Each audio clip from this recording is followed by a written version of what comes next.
Fala, gente, tudo bem? Professor Tafarel aqui. Nós iremos ter nossa aula hoje sobre a crise da República Oligárquica. Lembrando que a República Oligárquica é aquela república que houve ali o revezamento de poder entre as oligarquias de Minas Gerais e São Paulo, né, onde São Paulo representava o café e Minas Gerais representava o leite. E nossa aula hoje nós iremos tratar sobre a crise, né, que esse período vai enfrentar, né? Primeiro, a gente tem que lembrar que a República Oligárquica ela foi excludente com os demais estados, né? Centralizando ali a política nas mãos de dois estados apenas, que eram São Paulo e Minas Gerais, e devido a um certo abalo político-econômico que aconteceu ali na década de 20 no Brasil, de 1920, né? Nós começamos falando da Primeira Guerra Mundial, que aconteceu antes, né? Aconteceu em 1914, terminou em 1918. A Primeira Guerra Mundial, ela abala ali as estruturas, não apenas da Europa, que foi o cenário onde aconteceu a guerra, mas mundial. Por quê? Porque as potências industriais elas estavam se enfrentando. Então, houve uma necessidade do Brasil se industrializar para tentar repor, né, aquilo que ele não estava recebendo. Então, o Brasil ele se industrializou e ele se industrializando, ele começou tipo uma prática de substituir aquelas importações que não estavam chegando, né? Então não estavam chegando essas importações, então o Brasil teve que, de alguma maneira, meio que fabricar aquilo que não estava chegando, né? Então a Primeira Guerra Mundial, ela forçou um crescimento industrial no Brasil, né? E esse crescimento industrial, ele levou as cidades, a região sudeste a superlotar, as cidades do sudeste começou a superlotar, e com esse crescimento das cidades, surgiram ali também alguns movimentos críticos às oligarquias, né? E entre os movimentos críticos das oligarquias, nós tivemos um movimento operário. Esse movimento operário ele foi responsável por diversas manifestações urbanas onde a República Oligárquica ela já se mostrava meio que incapaz de controlar esses movimentos operários, e a primeira ideologia a influenciar esse movimento operário foi a ideologia anarquista, né, que veio com os imigrantes europeus. Chegou no Brasil essa ideologia anarquista que era contra uma hierarquia, contra um Estado. Só que, com o passar do tempo, né, essa ideologia anarquista ela foi perdendo força devido ao sucesso que a Revolução Russa ela obteve em 1917. Essa ideologia anarquista ela foi sendo substituída aos poucos por causa desse sucesso da Revolução Russa, que mostrou ali que havia uma alternativa ao capitalismo, que seria o socialismo científico, né? O principal, né, movimento do operário foi a greve geral de 1917 em São Paulo, onde começou em São Paulo, se espalhou por diversas regiões do Brasil. Esse movimento anarquista ele começou formando ali com associações e depois formaram-se sindicatos, esses sindicatos lutando pela melhoria de condição de emprego para os trabalhadores, né? E aí nós tivemos esse movimento operário, a Primeira República, que deu um trabalho danado, né? E segundo, nós tivemos o próprio movimento dentro do próprio exército, que era contra, né, esse poder da oligarquia. Então esse movimento dentro do exército, nós podemos chamar de movimento tenentista, ou tenentismo, né? Que foi um movimento formado por jovens oficiais de baixa patente do exército. Eles eram oriundos ali de camadas médias urbanas que, ao deparar com a realidade de um exército a serviço das oligarquias, eles organizaram ali diversos levantes militares, principalmente em 1922 e 1924. Em 1922, nós tivemos a revolta dos 18 do Forte de Copacabana, né, que foram esses militares, esses tenentes que se rebelaram contra a oligarquia no Forte de Copacabana. E em 1924 a gente teve até a Coluna Prestes, né, que durante o mandato do presidente Arthur Bernardes, ele passou quase todo o mandato em estado de sítio, né? Durante os direitos e garantias constitucionais, eles foram suspensos. Até mesmo a imprensa sofreu censura durante o governo, sempre temeroso à manifestação tenentista, né? A revolta do Forte, do 18 do Forte, ela foi a primeira manifestação do tenentismo, foi a revolta do Forte de Copacabana, em 1922. Um grupo de jovens oficiais do Exército tentou se organizar em uma revolta motivada pela vitória de Arthur Bernardes para a presidência da República. Então, tenentes de todo o Brasil deveriam se levantar contra a vitória das oligarquias que representavam a corrupção, o atraso e a degeneração da política do país. Porém, essa organização ela não foi muito eficiente. E no fim daquele dia de 5 de julho de 1922, apenas alguns jovens oficiais conseguiram levar a conspiração adiante entre as pedras sobre as quais se assenta o Forte de Copacabana. Os demais revoltosos haviam retrocedido ou simplesmente haviam sido derrotados.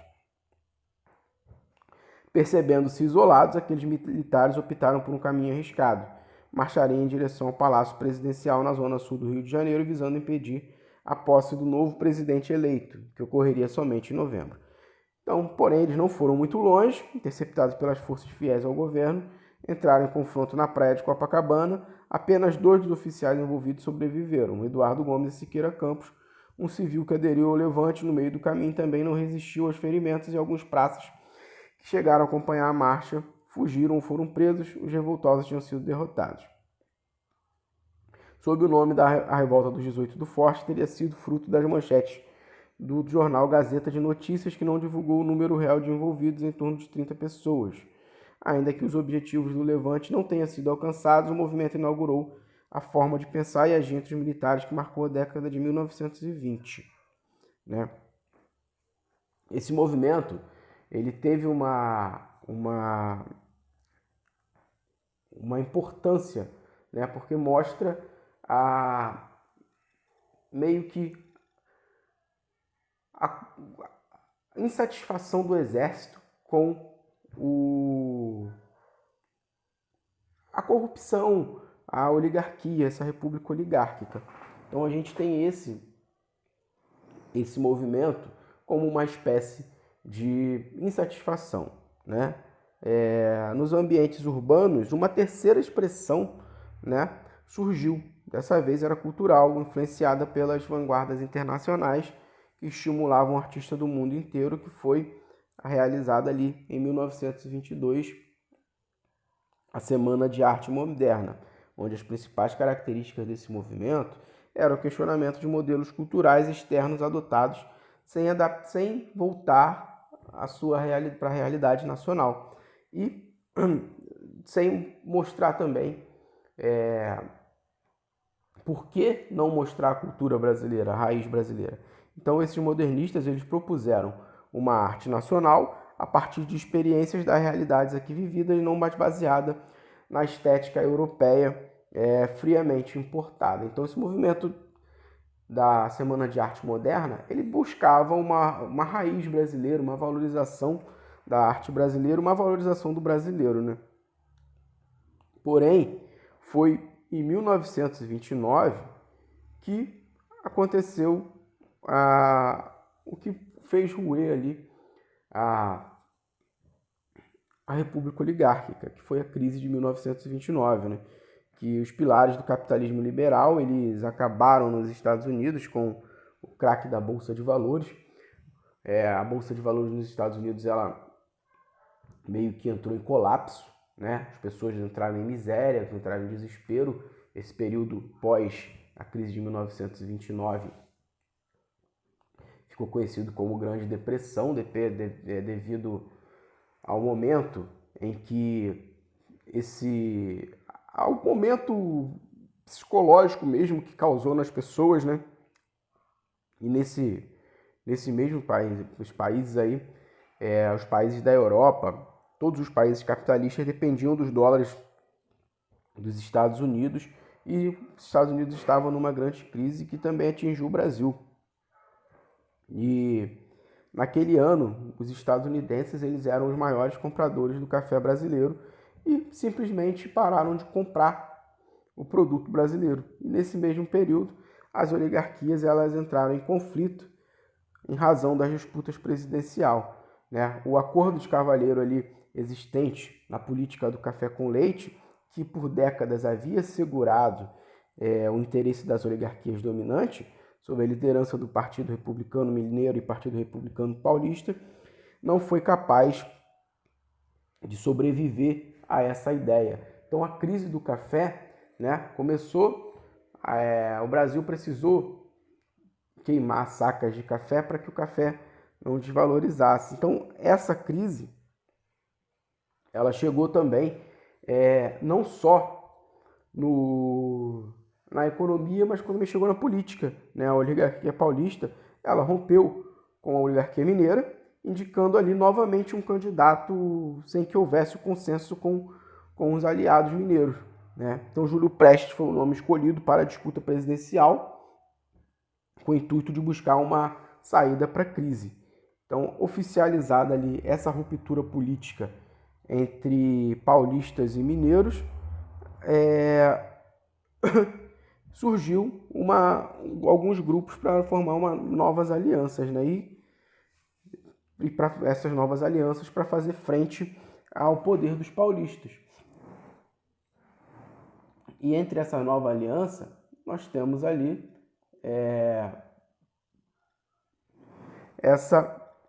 algumas articulações foram feitas entre as elites da Paraíba e as elites do Rio Grande do Sul, né? Juntaram, formou ali uma aliança liberal, uma chapa chamada Aliança Liberal, que tinha como candidato à presidência o gaúcho Getúlio Vargas, encabeçando a chapa, e como vice-presidente o paraibano João Pessoa.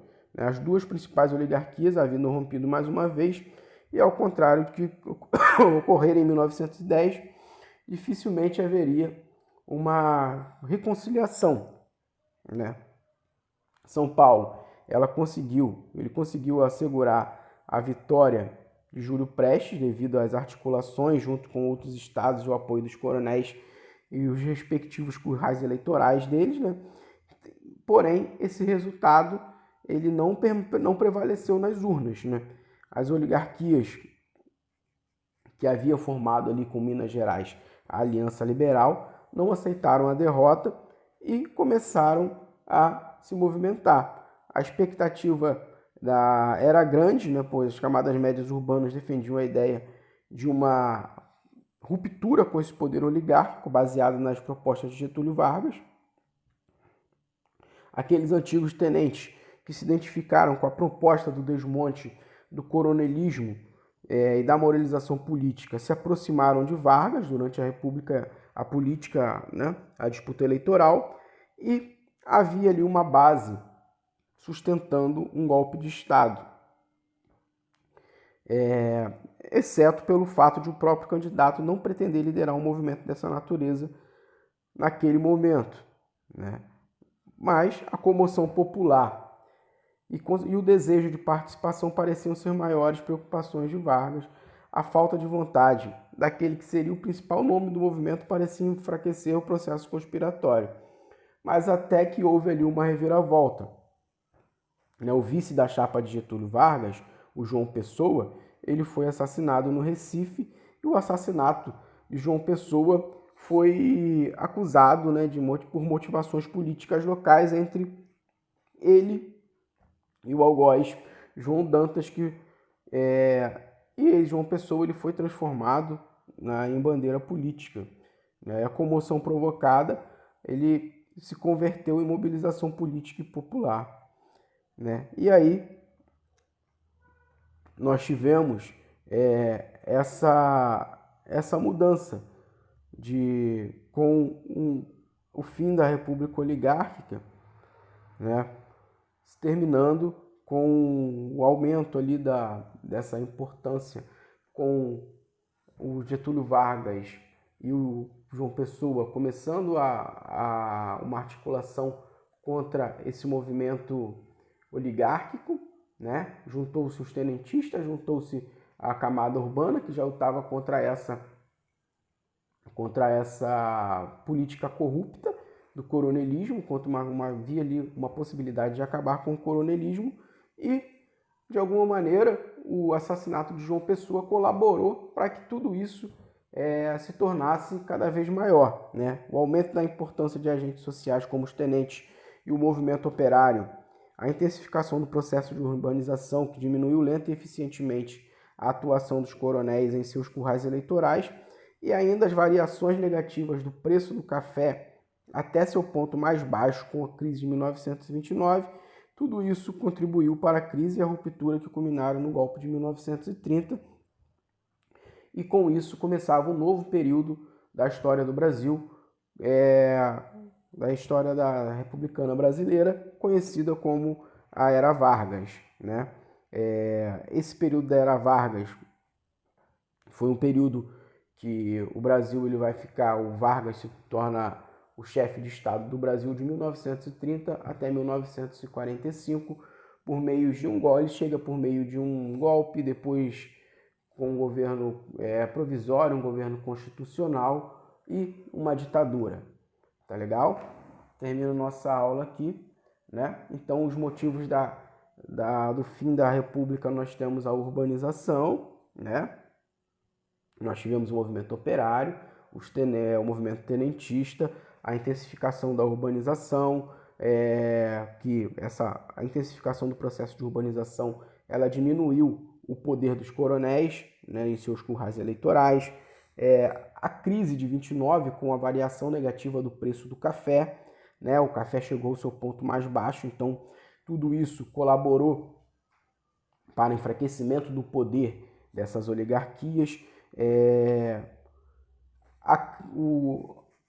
Já se tornava insustentável. O São Paulo, a oligarquia de São Paulo tentou se desvincular da aliança que tinha com Minas, formou-se a Aliança Liberal, sendo liderada na figura de Getúlio Vargas, e seu vice João Pessoa acabou assassinado. Isso gerou uma mobilização popular, e junto com todos esse cenário que eu citei para vocês, nós tivemos esse fim da República Oligárquica.